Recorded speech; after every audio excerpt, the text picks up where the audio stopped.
Autumn and Yvonne. So we're going to focus on some examination papers, right? Rather practice questions from Cambridge Book 7. So now that you have done all the different types of task 1 and task 2, right? For all general and academic students, we're going to discuss Book 7. So if you're an academic student, have a look at the academic tests, and if you're a general student, then have a look at the general test part, right? So let us have a look at the first bit. So task 1, you should spend about 20 minutes on this task, right? And the table below gives information on customer spending. On customer spending on different items in 5 different countries in 2002. So you know the minimum word count is 150.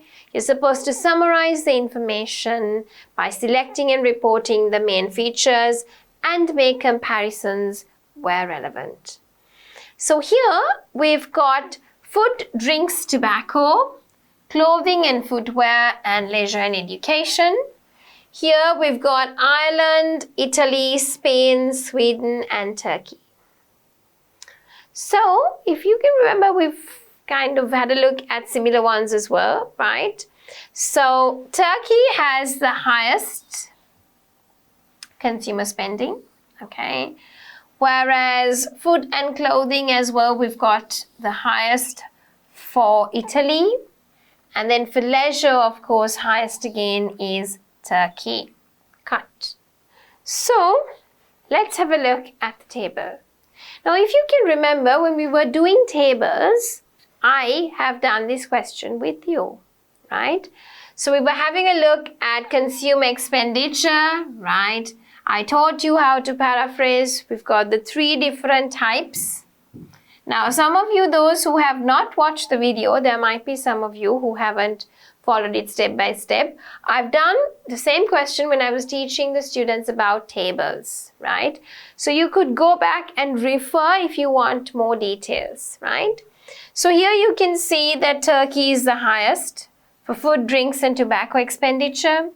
And then Italy is the highest for clothing and footwear, whereas again, leisure and education, Turkey is the highest. So I'd like you to take 20 minutes, pause the video here, and write your own answer. Right, so let us have a look at a sample answer. Now here we have the intro, okay? Different countries' consumer spendings are quite different. The table shows the varied consumer spending on a series of items in 5 countries, namely Ireland, Italy, Sweden, and Turkey. Now, do you think this is a good one? What is missing here? Can you remember? Now, these sample answers are not really good ones. I've done good ones with you. I'll put some here and there, good sample answers. But what I want at this stage is for you to analyze answers and see.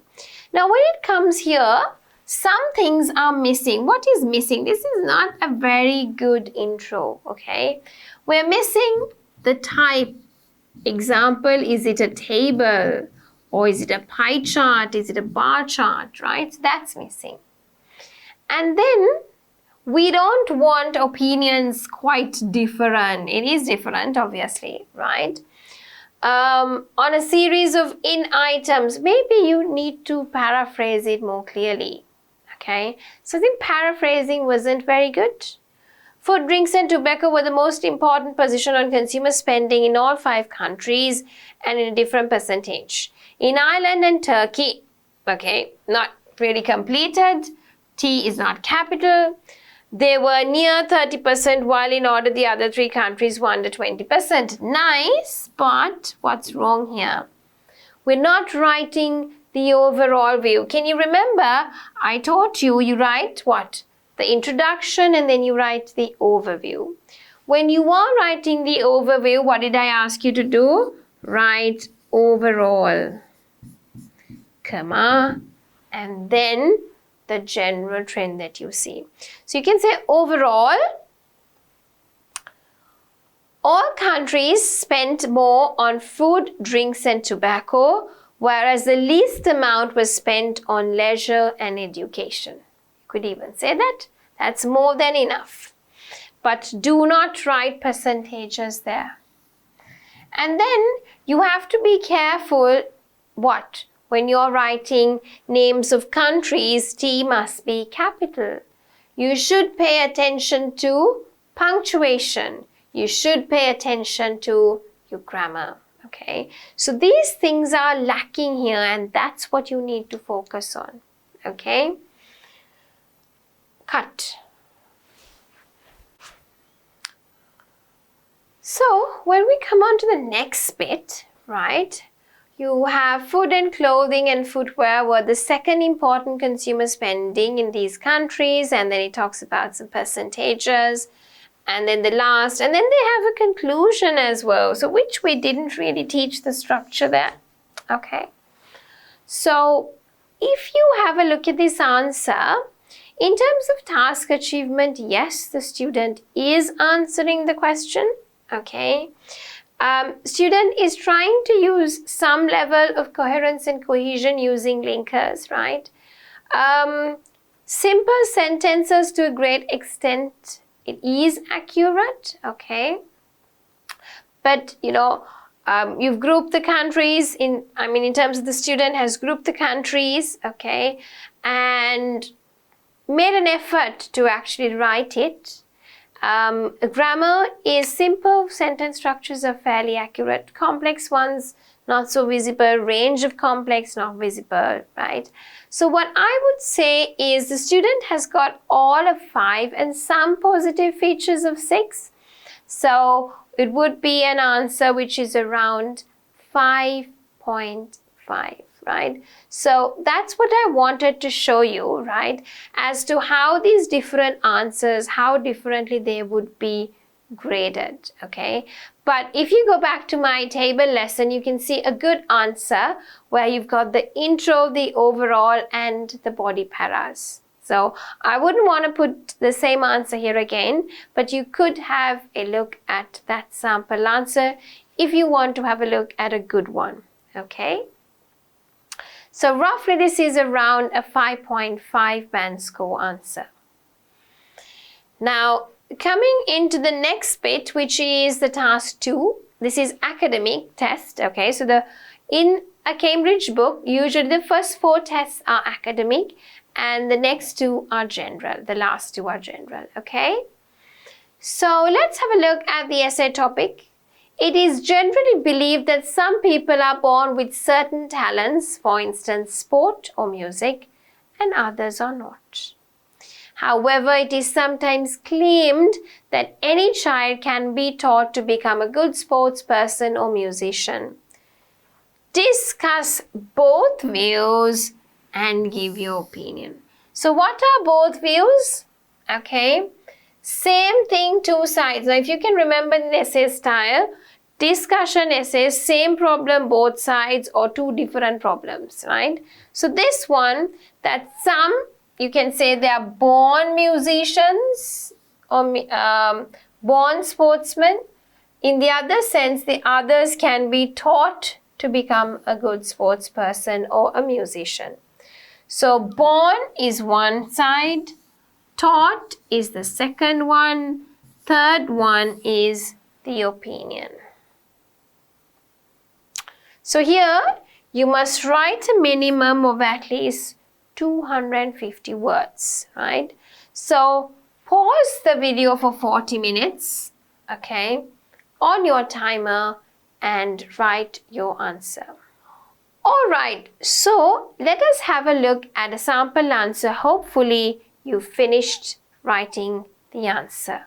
Right, so let's write down a sample answer. The relative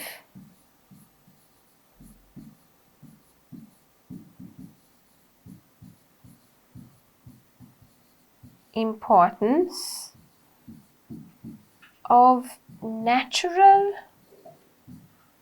talent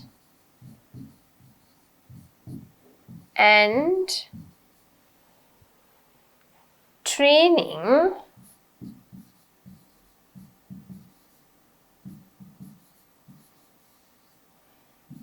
is a frequent topic of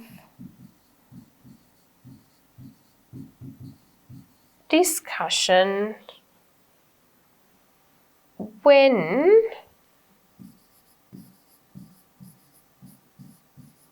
people try to explain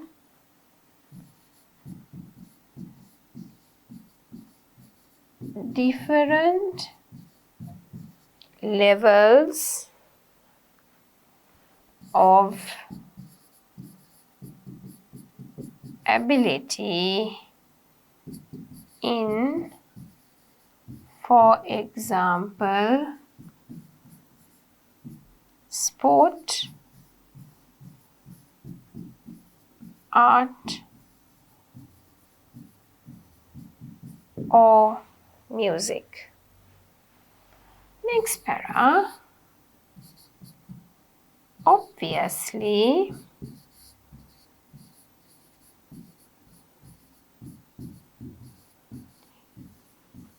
education systems are based on the belief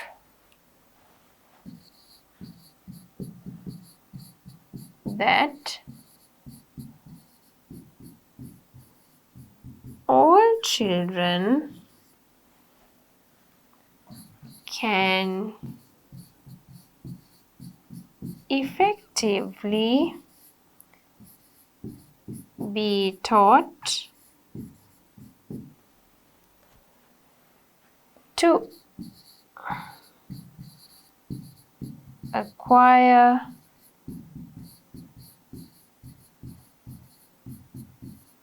different skills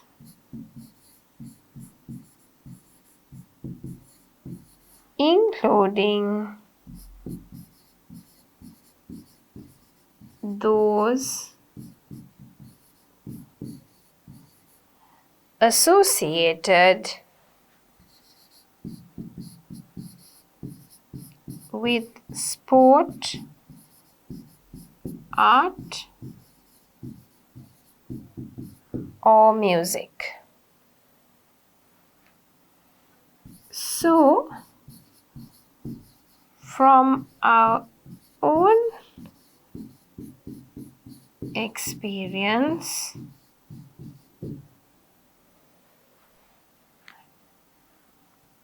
it can be clearly seen that a child can acquire these skills with continued teaching and guided practice. So moving on into the next paragraph. However,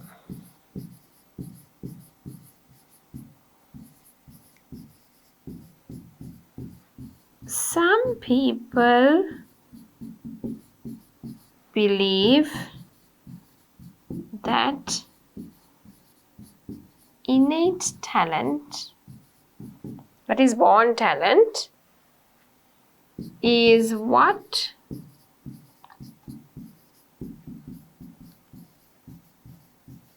differentiates a person who has been trained to play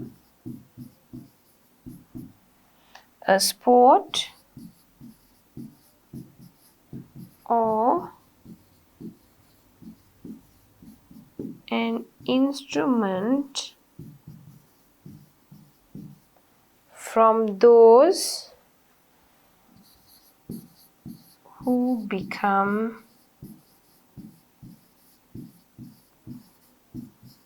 good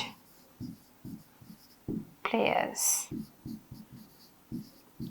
In other words, there is more skill, there's more to the skill, let's say there's more to the skill than a learned technique, and this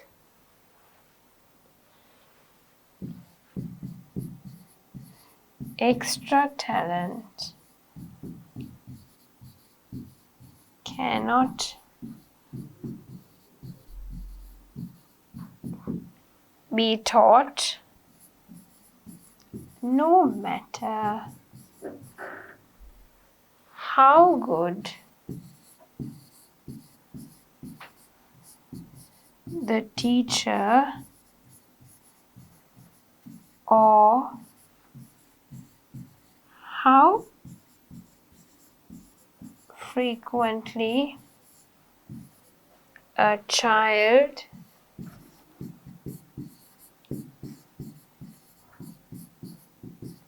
practices. Right. Next para. I personally think that some people do have talents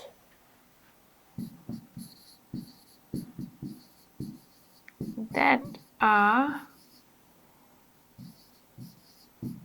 probably inherited via their genes. Genes, right? Such talents can give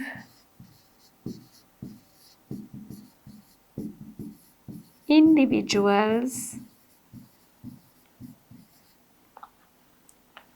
a facility for certain skill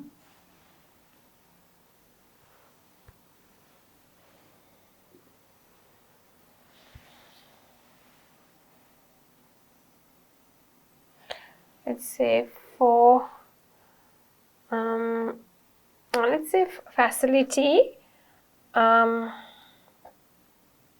for certain skills. Let's say for certain skills that allow them to excel while more hardworking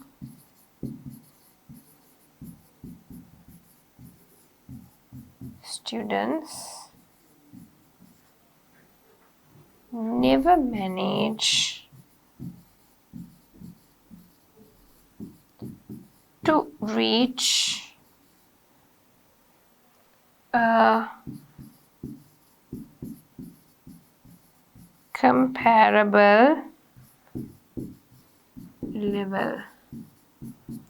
But as with all questions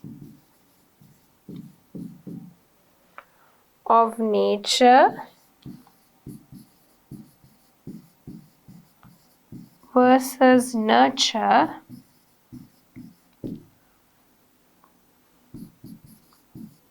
they are not mutually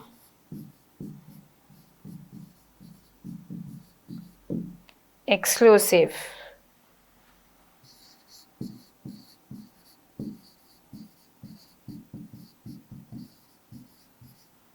Good musicians or artists and exceptional sports stars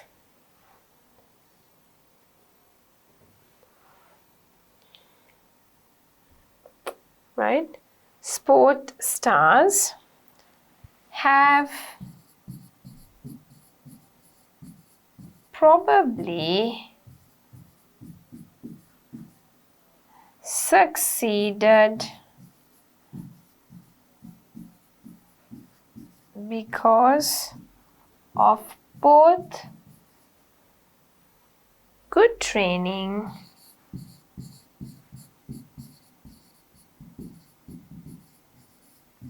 and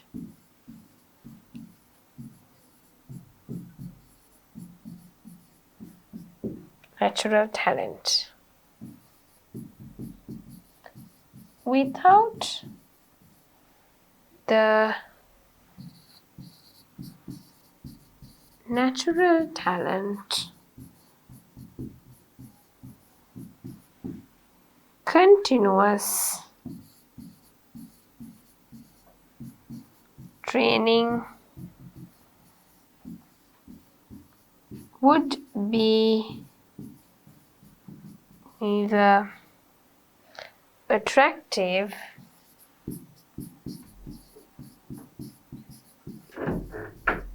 nor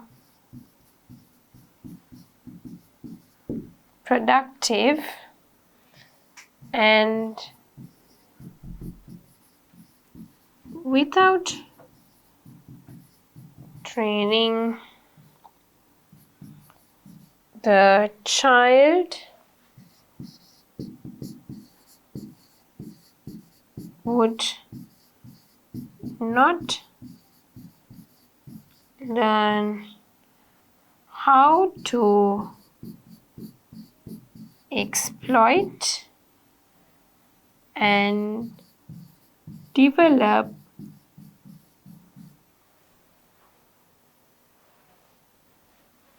their talent. Finally, we are going to write the conclusion. In conclusion, I agree that any child can be taught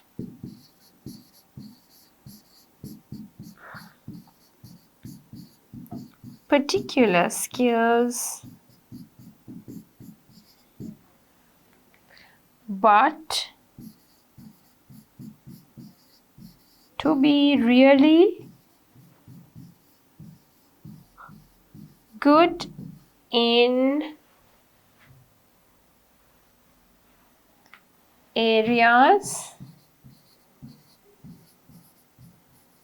such as music, art, or sport, then some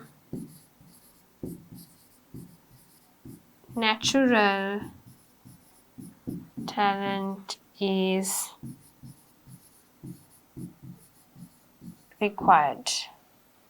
Right, so here is a basic sample answer. Now what you can do is you will have to pause and read through it, okay? But what I would like to emphasize on is like, okay, we have the introduction. Then we have 1, 2 body paras. And the third body para is the opinion, right? So when I use words like, I personally think, it's my opinion, it's what I feel. So when you are doing so, you could use I. And then why I think that people do have talents, but they probably, they have it, you can train, but you still need some inborn talent, okay? And then it explains about it. And then finally, I come to the conclusion. So please pause and watch the video. In conclusion, I agree that any child can be taught particular skills, but really good in areas such as music, art and sport, then some natural talent is required.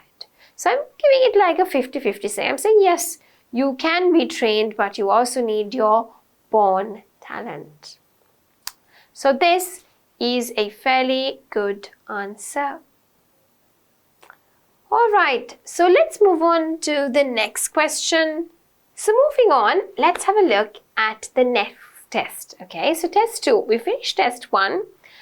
We've done the writing task 1, writing task 2. Now we're into test 2. Academic writing task 1. Again, this is for the academic students. You spent about 20 minutes on this task, right? The graph below shows the consumption of fish and some different kinds of meat in a European country between 1979 to 2004, right? Let's have a look at it. So fish and meat consumption, grams per person per week, these are the years, right? So let me just put them in different colors so it's easier for you. We've got chicken, which is in pink.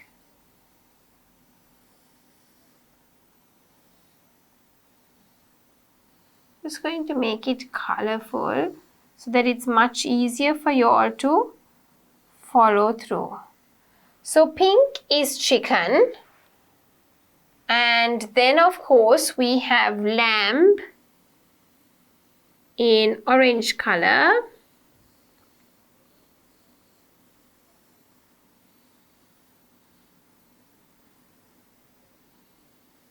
And then let me put the beef in purple color so it's nice and visible for you.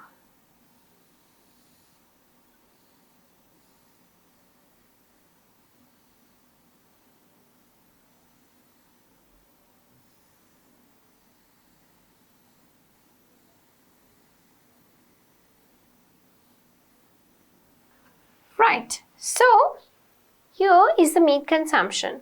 Fish, of course, is clear for you, right? So we have fish, which started just above, 50 grams per person per week, and then gradually kind of went down. And then the same for lamb, 150, went down. Beef was fluctuating, it went down, it went up, and it was stagnant for some time, and then gradually again going down. But chicken, on the other hand, is going up. Whereas fish, lamb, beef, they're falling, chicken is going up. So take 20 minutes, pause the video here, and then jot down an answer. Alright, so I hope you would have completed the answer by now. Let us have a look at a sample answer.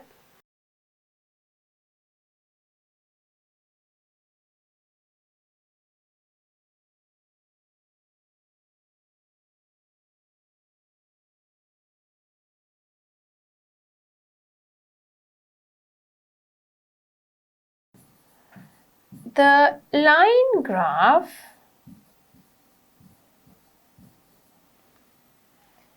illustrates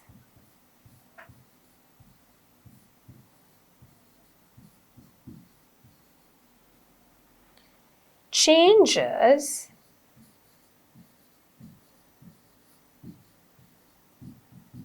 in amounts of beef,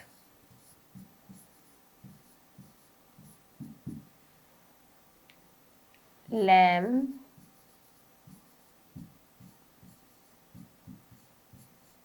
chicken, and fish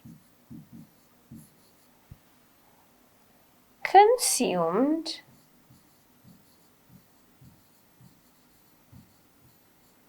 in a particular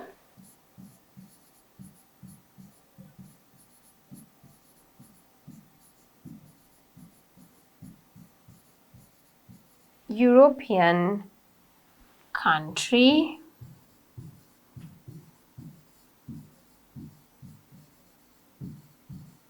between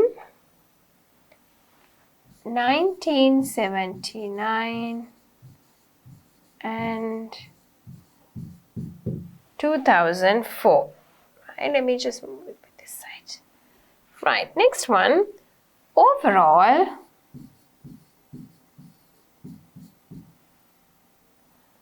the graph shows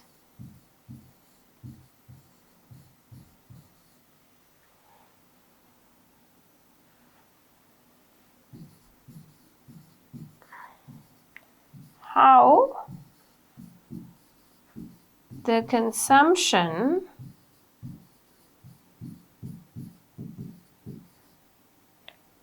for chicken, how the consumption of chicken, not for, no, it's of chicken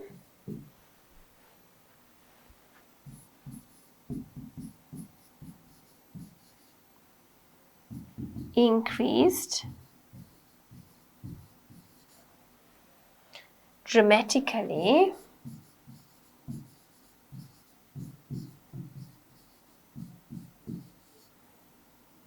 while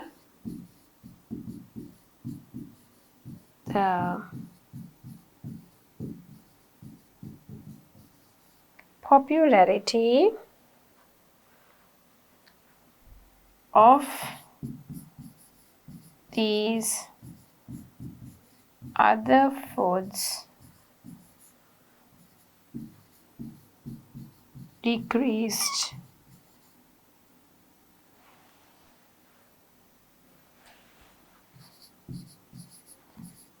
over the time period. Right, let's write the first para. In 1979, beef was by far the most popular of these foods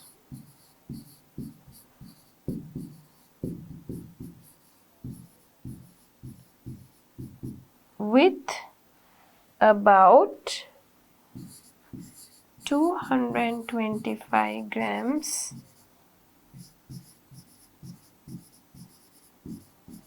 consumed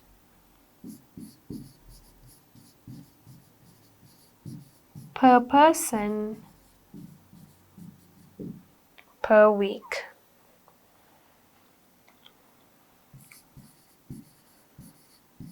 Lamb and chicken were eaten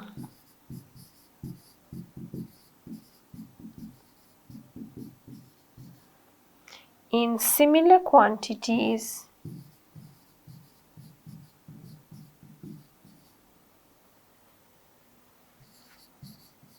around 150 grams, while fish was consumed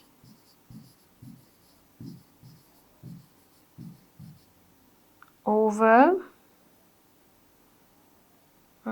where the fish was consumed just over, let's say just over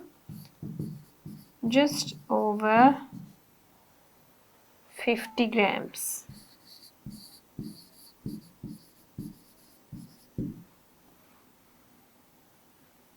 Next body para.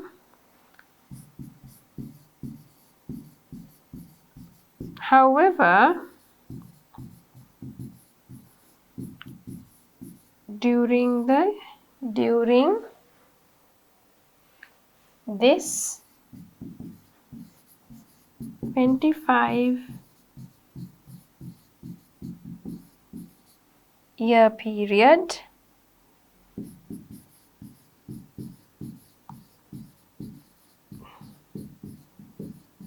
the consumption of beef and lamb fell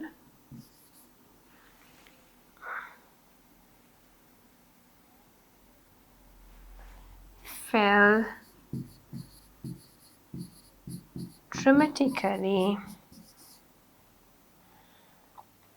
So, however, during this 25-year period, right, lamb fell dramatically to approximately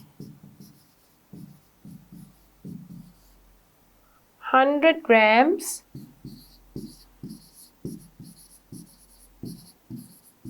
and 55 grams respectively. The consumption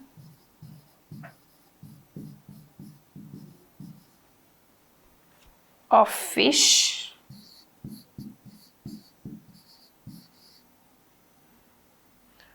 also declined, but much less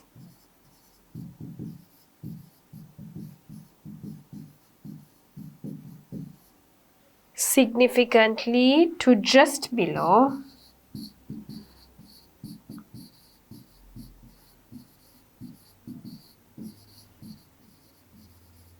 50 grams. So, although it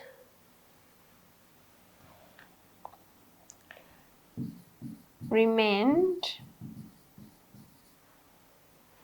the least popular food,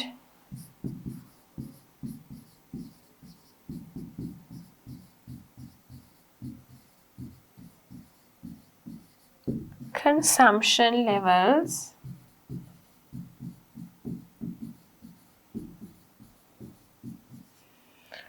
were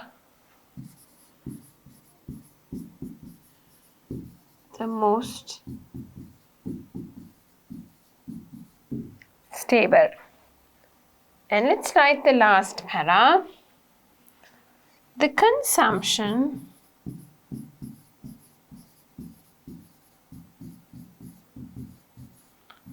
of chicken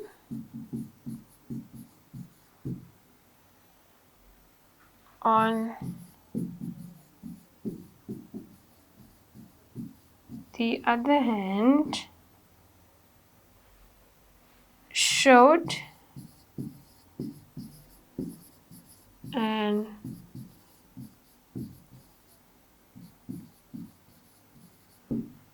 upward trend overtaking that of lamb in 1980 and that of beef in 1989. By 2004, it had let's say soared. It had soared to almost 250 grams per person per week. No, it should be per person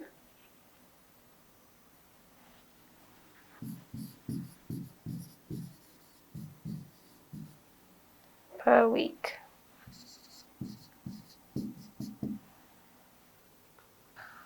Right, so here you can see that we've written the answer. Now, what I've written here is the introduction, then the overall, then in 1979, what happened, right? And then during the 25-year, what happened, and what happened in the consumption of chicken, how it worked according to the others, right? If you feel that you don't want, you could get rid of this one, but if you have the intro, the overview, body para 1 and body para 2, that should be more than sufficient. So please pause the video and have a look at the answer. This is only a sample answer. This is not the only answer that you could write, okay? So you could write your own sample answer and then send it to us so we could have a look at it, right? So put it in the comments box, or you can just compare your answer against what you have written. All right, so moving on. Right, so let us move and have a look at the next task. So in this one, which is the test 2, writing task 2, right? You need to spend 40 minutes. So some people believe that there should be fixed punishments for each type of crime, okay? Others, however, argue that the circumstances of an individual crime and the motivation for committing it should always be taken into account when deciding the punishment. Discuss both views and give your opinion. So there are two different things, right? So some say, right, we need to have fixed type of punishment, right? Others, however, say no, we should have a look at the individual crime and the motivation for committing it before we actually decide the punishment. So you've got three parts. You have the fixed one, the individual one, and the opinion to discuss. Let's have a look at a sample answer. Fixing punishments for each type of crime has been a debatable issue. There are many arguments supporting both views, those for and those against fixed punishments. So I think the introduction is fairly good. It might not have all the elements, but it's fair. Okay, we get the meaning of what the student is trying to talk about. On the one hand, fixed punishments will have a deterring effect on society, and individuals knowing that they will be subject to a certain punishment if they are convicted with a given crime will reconsider committing this act in the first place. Now, I think the paragraph idea is clear, but it's not, the paragraphing itself, let's have a look at it. The paragraph has fairly a good idea, right? This deterring effect also leads to social stability and security through minimizing the number of crimes committed. If people knew they would be able to convince the court or the jury of a reason for having committed the crime they are accused of. Penal decisions would be largely arbitrary. This would result into criminals getting away with their crimes and into a high level of injustice caused by the subjective approach of different courts. Now what I see here is the student is using a nice range of vocabulary, sophisticated range of vocab with fairly rare slips but nice use of language. Grammar again seems to be okay, right? But what is not that okay is the paragraphing. Okay? The paragraphing doesn't let the score to be pushed up. So let's have a look at the remaining bit. On the other hand, and another one, nice use of linkers. Can you see? On the one hand, on the other hand, okay? Use of references, this, that, nice use of words. On the other hand, taking the circumstances of a crime and its motivation into consideration is a prerequisite for establishing and ensuring justice and equity. A person killing in self-defense should be E here. So you can see the student slip spelling errors. Okay. Cannot be compared to a serial killer moving from one victim to the next. In my opinion, so nicely signposting that this is the student's idea. An intermediary position between both solutions is the perfect way establish and ensure justice and equity. Again, slip in terms of grammar. Something is missing there. Perfect way to establish. Okay. There have to be fixed there has to be fixed punishments for all crimes. However, criminal laws have to provide for a minimum and a maximum for the punishment, and the laws also have to foresee certain cases of exemptions. So what I feel is a clear, now in conclusion, kind of signposting is not there, but nicely signposted. You can see that, there is a flow, good use of vocab, but the paragraphing doesn't really let us push the score high up. What I would write, roughly give around would be a 7.5. Okay, so the student meets all the requirement of 7 and some positive features of 8, like even vocab, right? So would be nice to give the student something like a 7.5. Let's have a look at the next one. Okay, so the student also gives an example. Okay, so I think you could go through this, the use of language, okay, and see how the student has used simple and complex sentence structures. So, test 3, we've got academic writing task 1.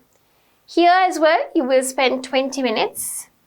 The chart below shows information about changes in average house prices in 5 different cities between 1990 and 2000 compared with the prices in 1989. Let me just double check. Yeah, it is 1990. So there's a small typo there. Okay, let's have a look at it. Percentage change in average house prices in 5 countries. So we've got New York, we've got Madrid, we've got Tokyo, we've got Frankfurt, and then we've got London. Okay, so the percentage change from 1989, the prices. This is 1990 to 1995. This is 1996 to 2002, okay? It's compared with 1989, okay? So, -5, positive, gone down, positive, gone down. However, positive, still down, but increased a bit, a positive. So, by 1996 to 2000, seems like it's going good. So, I'd like you to take 20 minutes and pause the video and jot down a sample answer.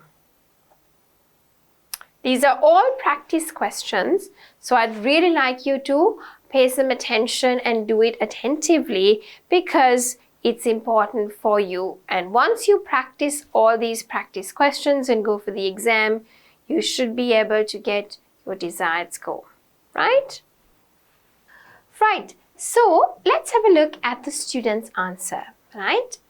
The chart gives information about the percentage change in average house prices in 5 different cities located in 5 different countries over a 12-year period between 1990 and 2002 compared with the average house prices in 1989.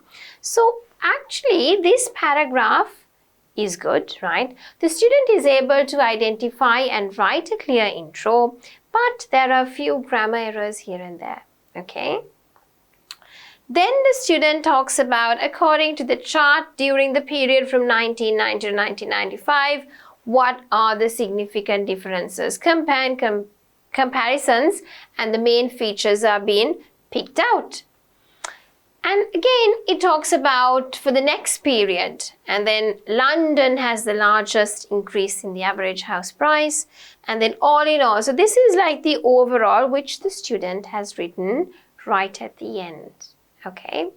So what I feel is the student does understand the task. The student has achieved the level to a certain extent, able to write vocabulary which is related, but it is limited, okay? It's not, really, really good. It is okay, right? So it's limited, I would say. Grammar errors are there, but it does not impede communication, right? So therefore, it is understood by the reader. Paragraphing could improve, right? Grammar could improve. Student is writing in a logical manner, right? But could use linkers to kind of build on that clear progression, right? So I would say the student would get roughly around a 6.5. So let us have a look at Test 3 Academic Writing Task 2. As most people spend a major part of their adult life at work, job satisfaction is an important element of individual well-being. What factors contribute to job satisfaction? How realistic is the expectation of job satisfaction for all workers? Now first, you need to identify what type of question is this. So this one here is a direct essay question. Okay, where you have the first one, what factors contribute, and the second one, how realistic the expectation is, right? So this is direct type of essay question. Let's have a look at a sample answer once you finish writing your answer. So I'd like you to take 40 minutes, pause the video here, and then let's have a look at a sample answer. Alright, so hopefully you've done the answer. Let us have a look at a sample answer. Nowadays,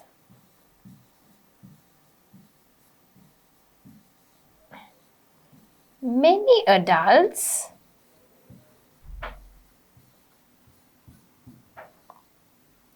have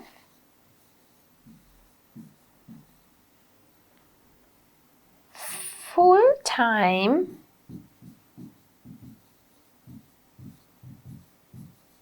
jobs and the proportion of their lives spent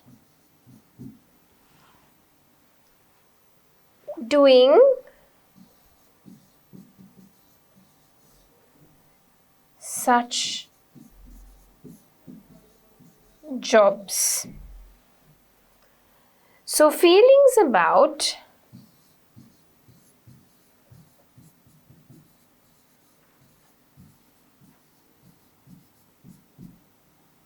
one's job must reflect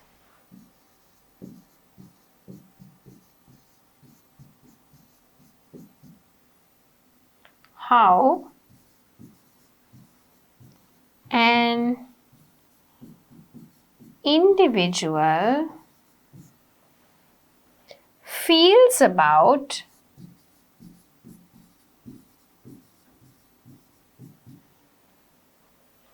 his or her life as a whole, and because of this, job satisfaction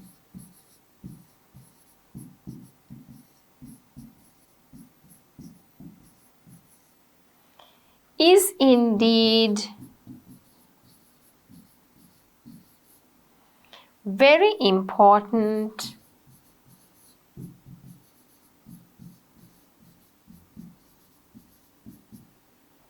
for the well-being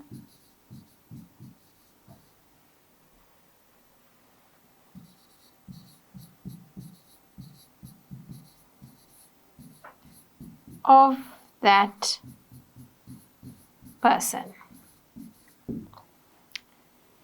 Next para, employees get job satisfaction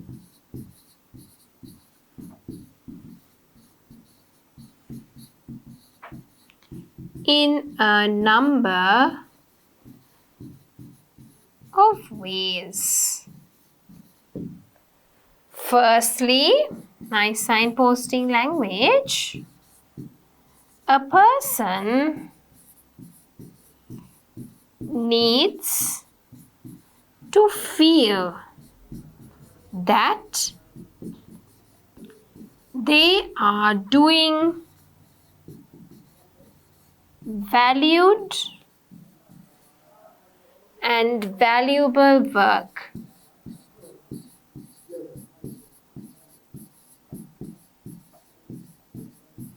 So, positive feedback from superiors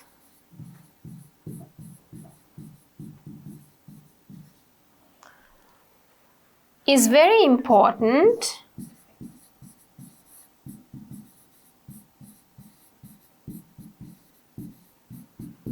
in this respect.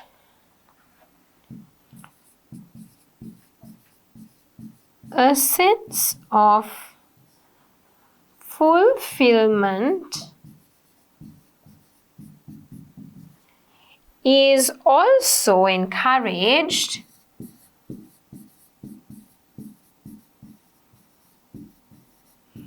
if a worker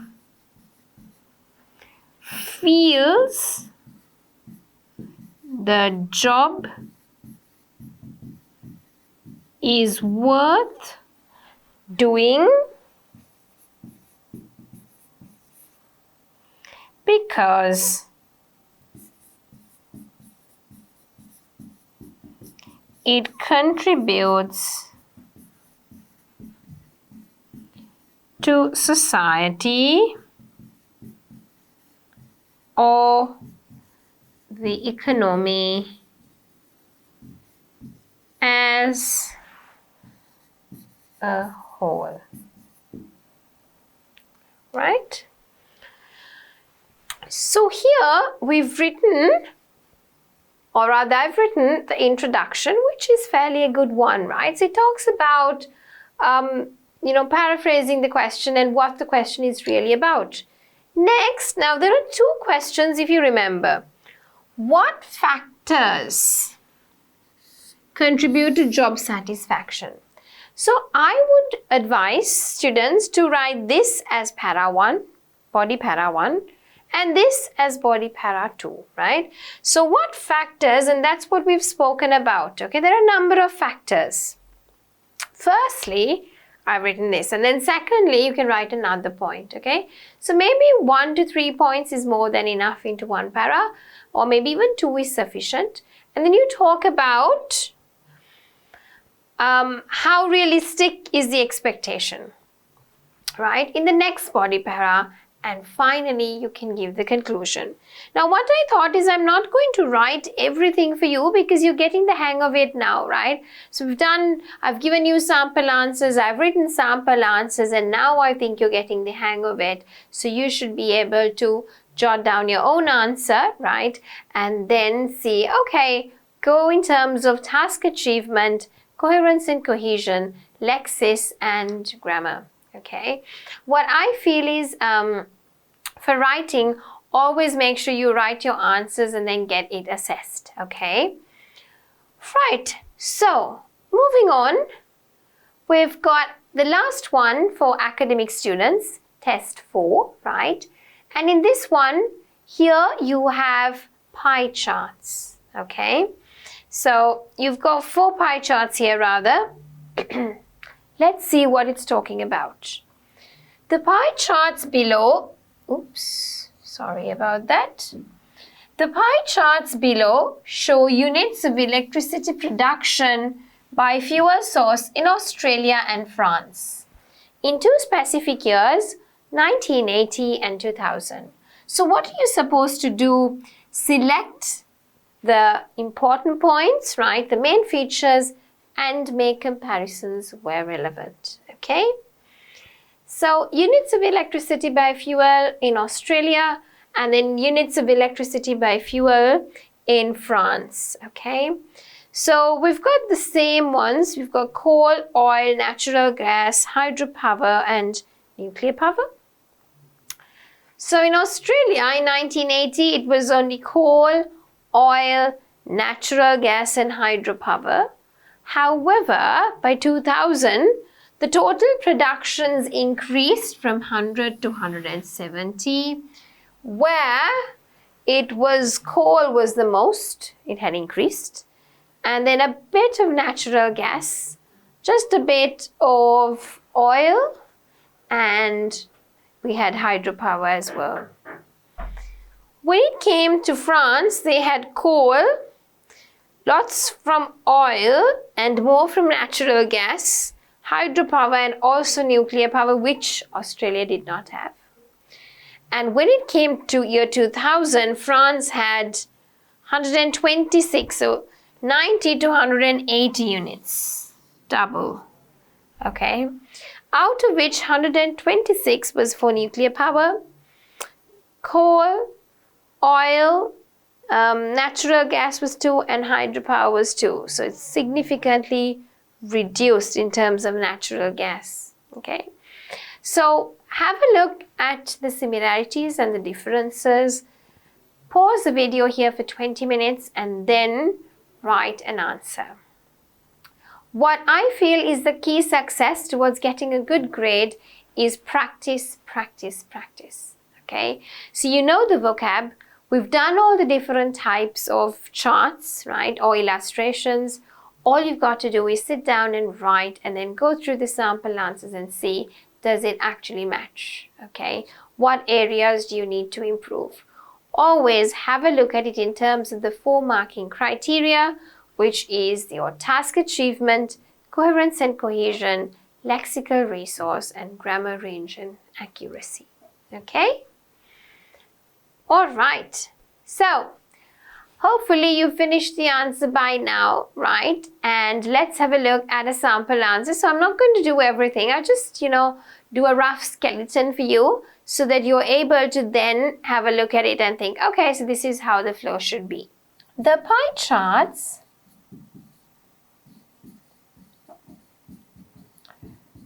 compare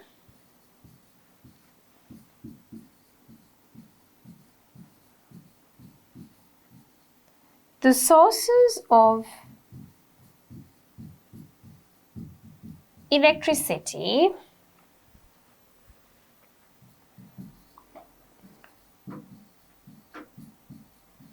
in Australia and France in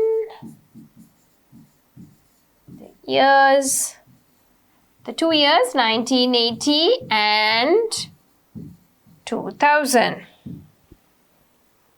right? Overall, it is clear that by 2000, these two countries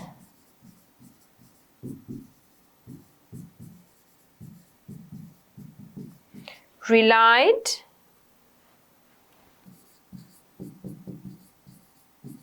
on different fuel sources. Australia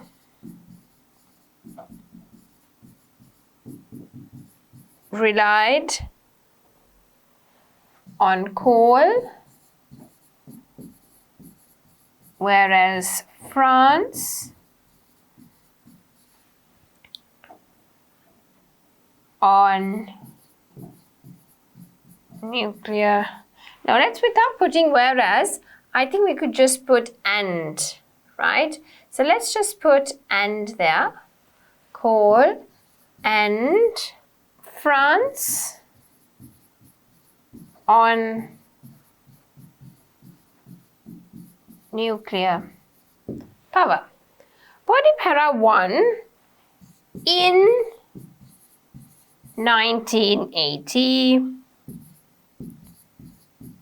Australia used coal as the main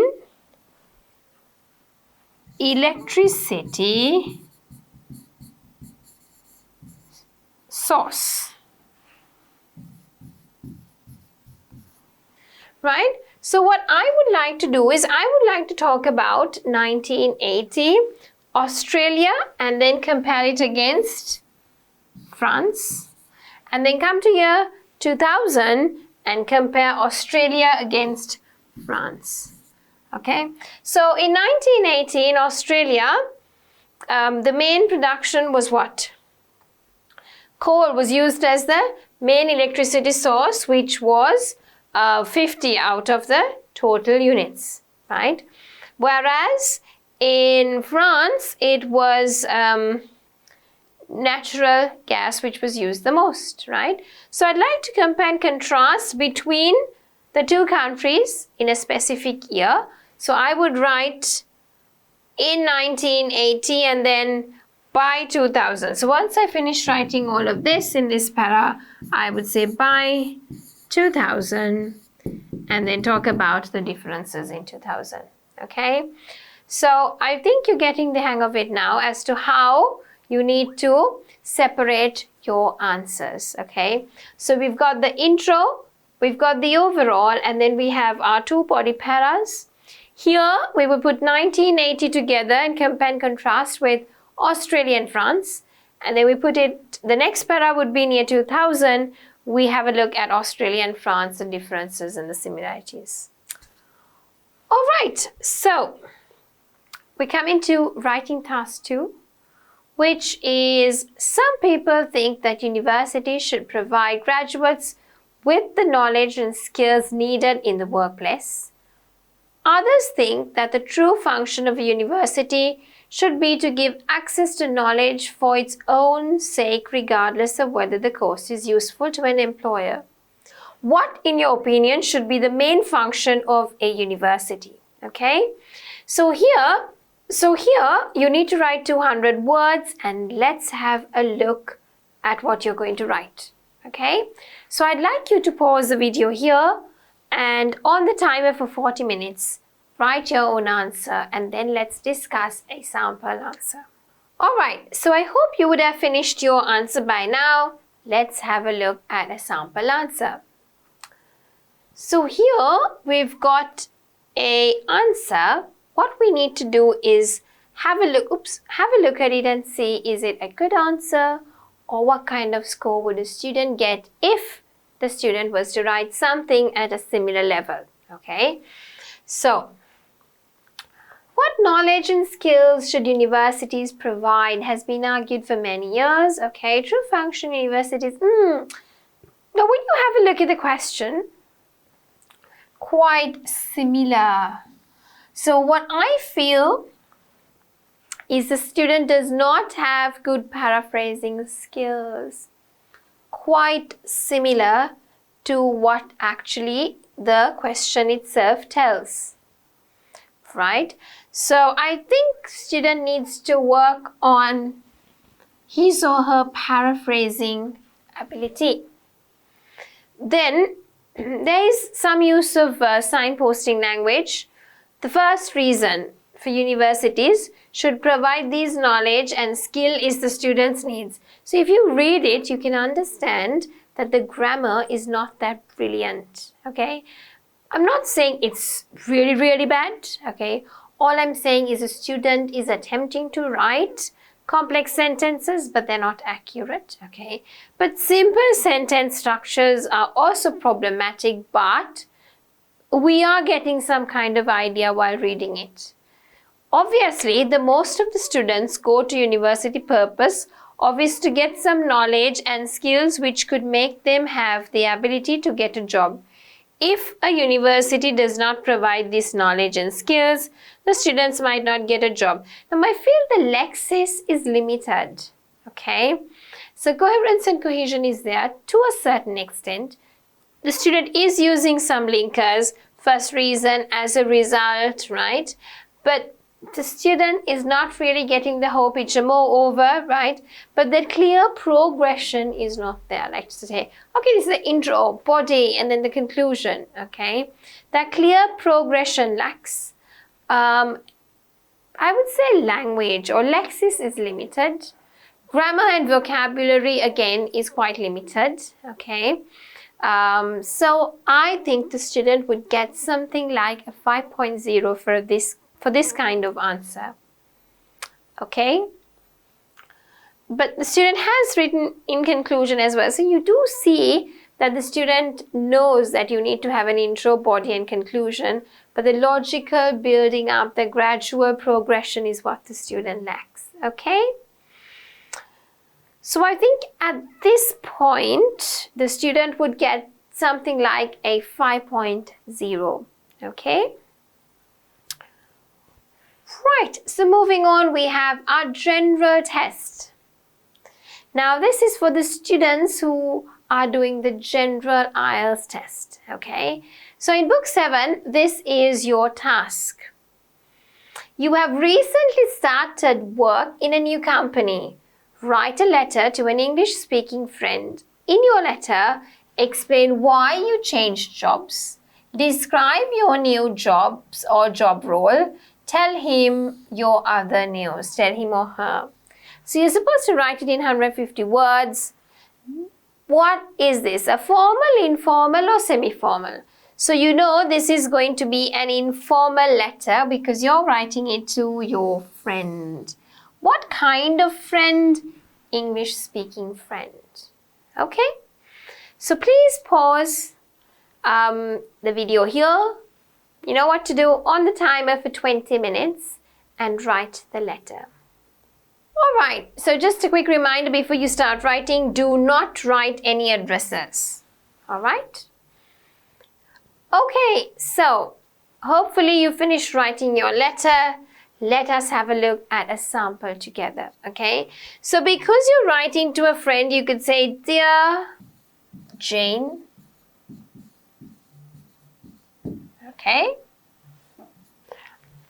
I hope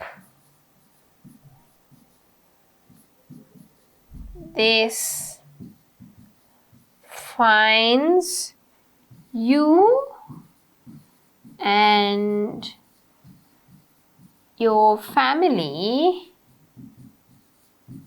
well. And I'm sorry I haven't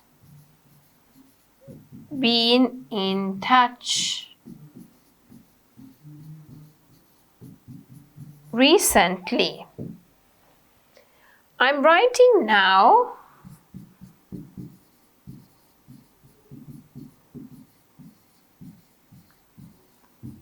to let you know about my new job. You remember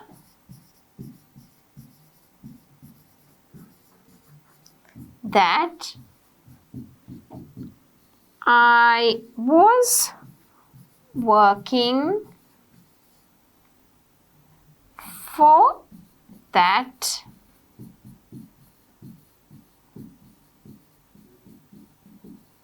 construction company a few miles outside a city. Well, I just got so fed up with it. I was working really long hours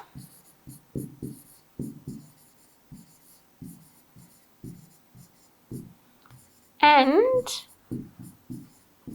to be honest, the pay wasn't great.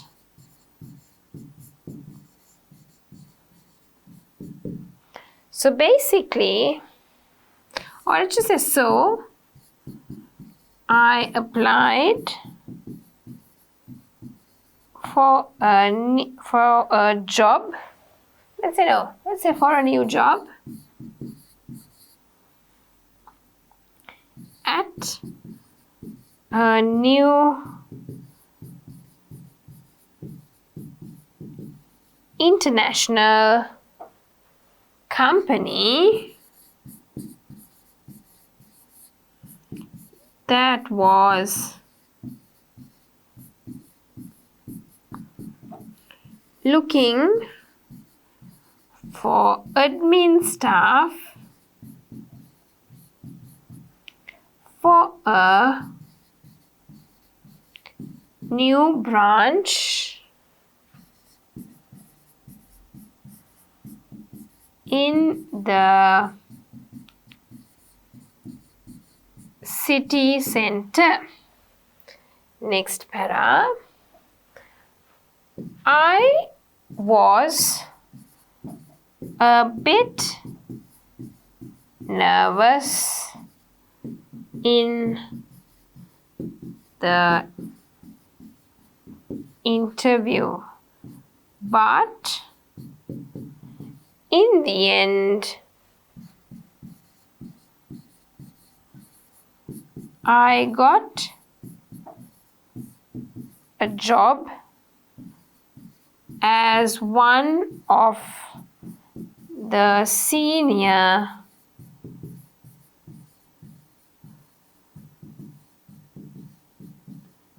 administrators. Full stop. Let's write. I am so happy.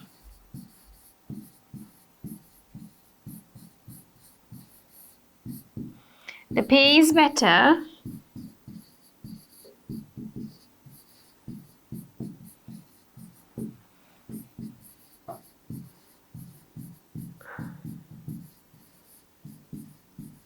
The working conditions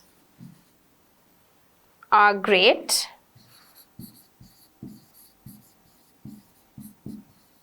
and I don't have to drive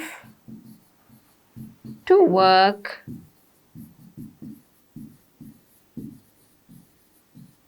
anymore, right?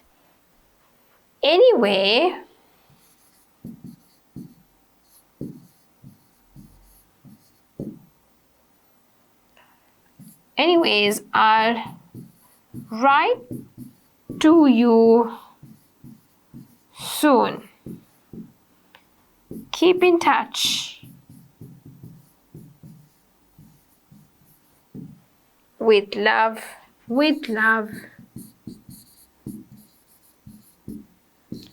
Amy. Right, so let's have a look at what we have written here. So dear Jane, you start off, and then I hope this finds you well, and you're just giving her a heads up. Body para 1, why you changed the job. It should be job, right? If it was jobs, then why you changed the jobs? But let's talk about 1, right? So why did you change the job? Because it was too far and the pay wasn't really great, right? And it wasn't really making me happy. Describe your new job. So she says, okay, I applied for a new job and I was a bit nervous at the interview, but I got selected, okay? And the pay is great and you don't have to drive to work anymore. It's really good, okay? You need to tell him some other, oops, I forgot that. We need to tell him some other news. Right, let me just jot that down. Okay, anyways, let's talk about something else there.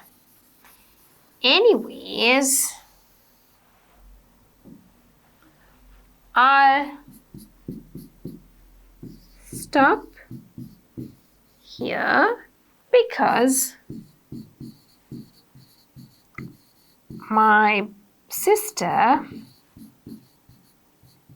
is staying with me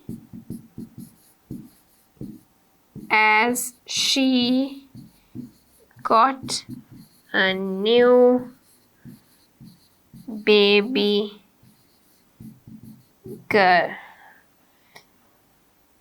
She sends you lots of love and is asking when we can all meet up. Soon, I hope.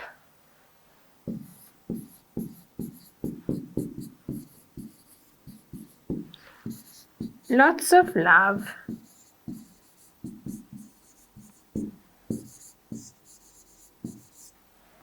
Amy.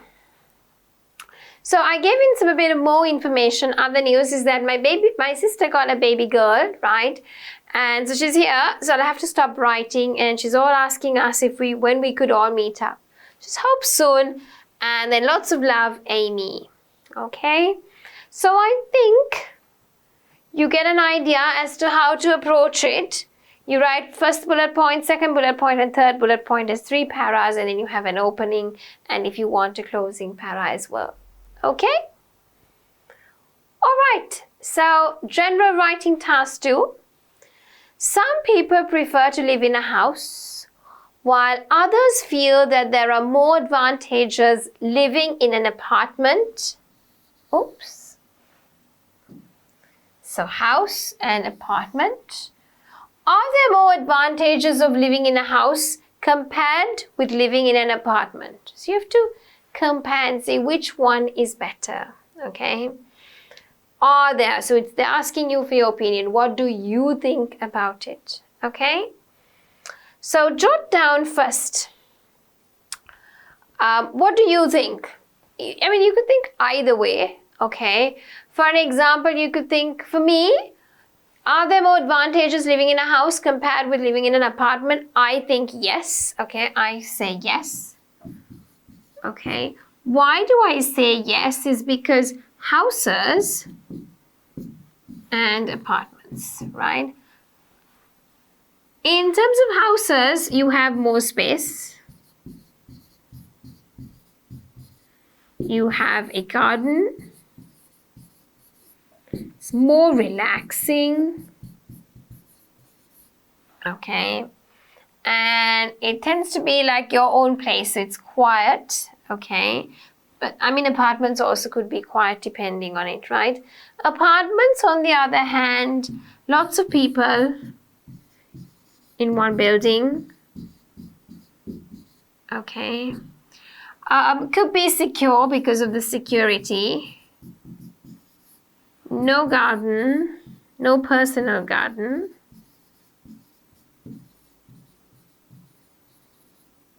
Okay. Can be stressful because if you have horrible neighbors on either side of your apartment, if there's always music, loud music, playing and dancing and partying, it could be really stressful. Okay. So houses, on the other hand, more space, garden, relaxing, okay? And you have your own personal space.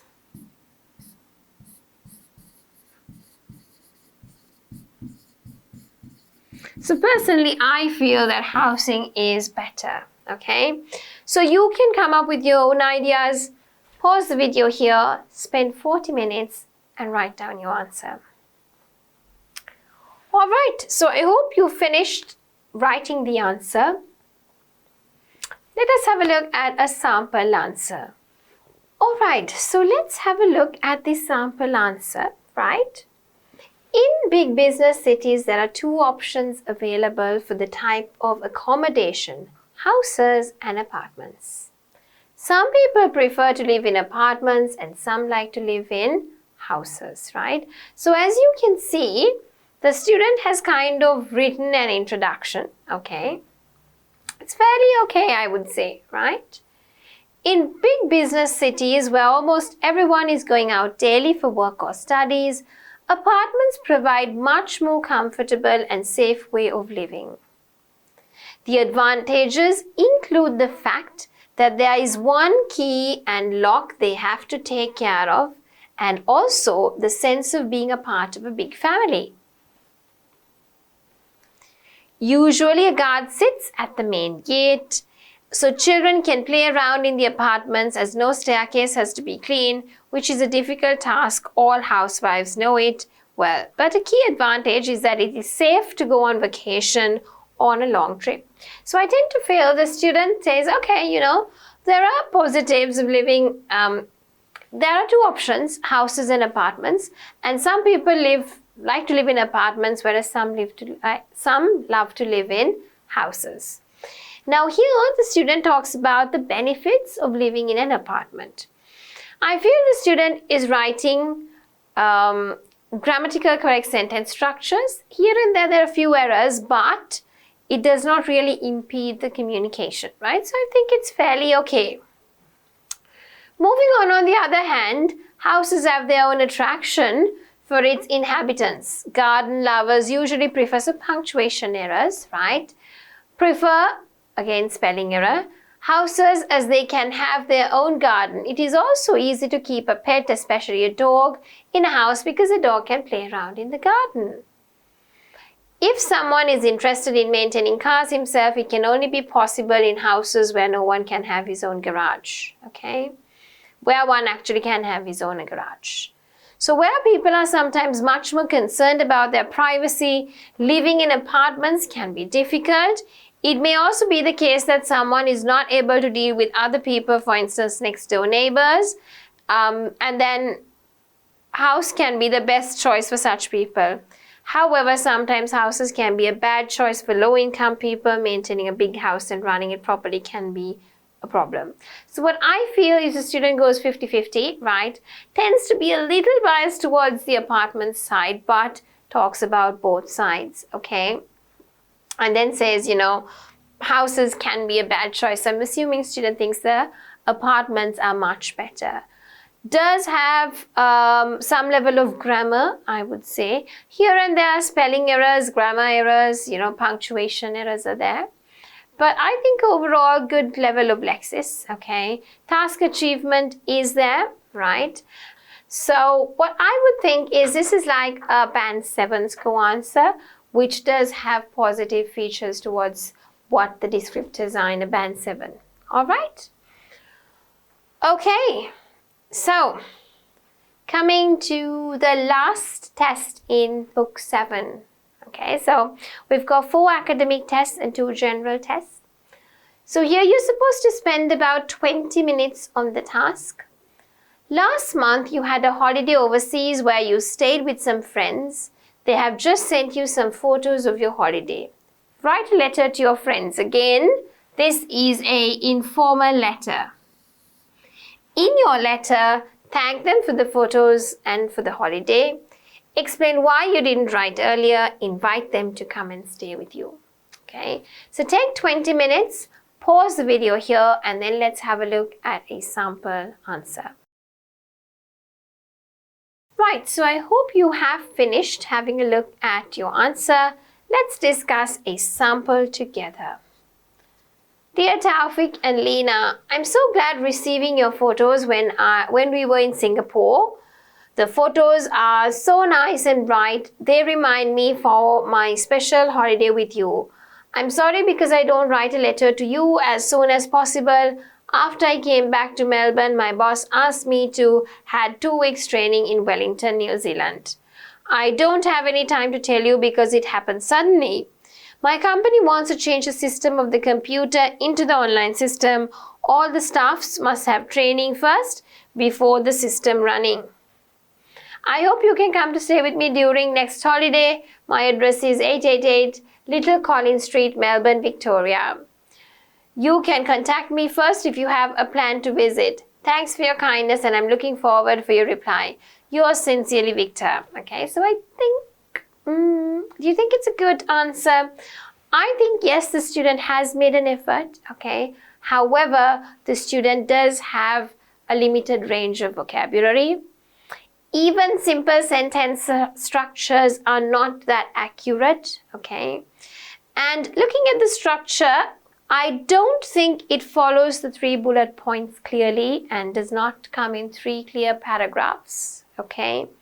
So, yes, the student has made an attempt, okay? You don't have to say yours sincerely.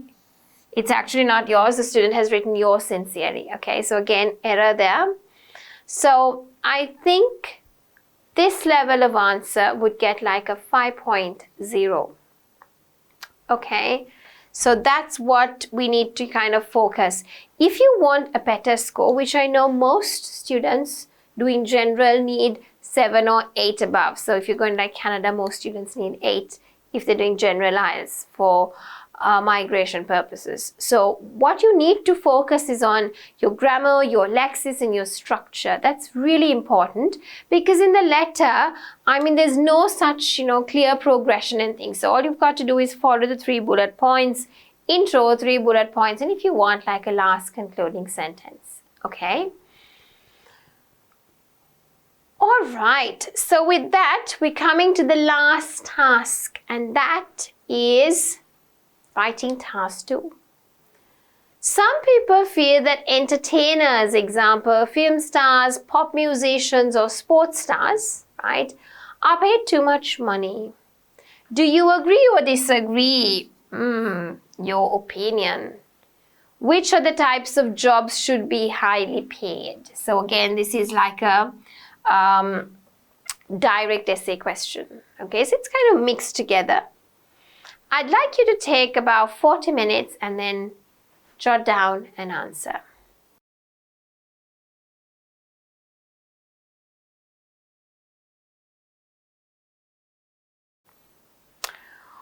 Alright, so I hope you would have completed the answer by now. I'm not going to write everything, but maybe I'll write a little introduction to start off so that you could then understand, okay, this is the flow of it, okay? So what I would do is, let me just start off and then explain to you the flow of the answer. I agree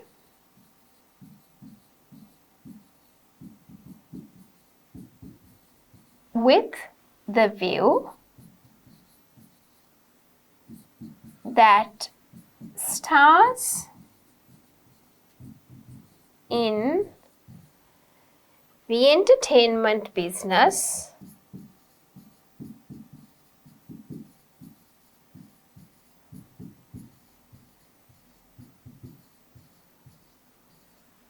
are usually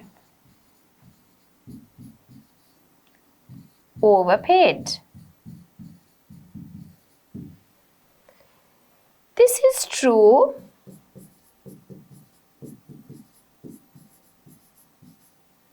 whether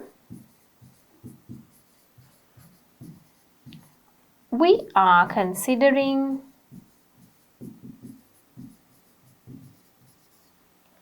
stars of films, sport, or popular music, and is often seen that the amount of money they are able to earn in a short time cannot possibly be justified by the amount of work they do. Right, so what I think is this is not like the structure that we usually teach you to do a introduction. We tell you, okay, the general statement, then paraphrase the question, the opinion, the thesis, right? But even this kind of structure, okay, I wanted to change it a bit to show you that even this kind of structure is a good answer, okay? Maybe the order is here and there, however, the answer is still good enough for us to get a good score. Okay, so if you continue to write in a similar capacity with good language and good grammar, that should give you a good score. Right, I think we've had a very long lesson because we were looking at book 7 in detail. Okay, so what we have done today is we've started on kind of practicing all the practice questions, and all these questions have been extracted from the Cambridge book. So this is Cambridge book 7, okay? And what we had a look at is the 4 academic papers as well as the 2 general papers, right? So the first 4 tests are for the academic students, and test A and B, if you saw on top, are for the general students. So I've compared and showed you these are some of the good answers. This is how you should structure it. This is what kind of score you would get, and what you need to do actually in order for you to get a good score is to focus on these different aspects. So with that, we come to the end of this lesson, and we were looking at Cambridge book 7.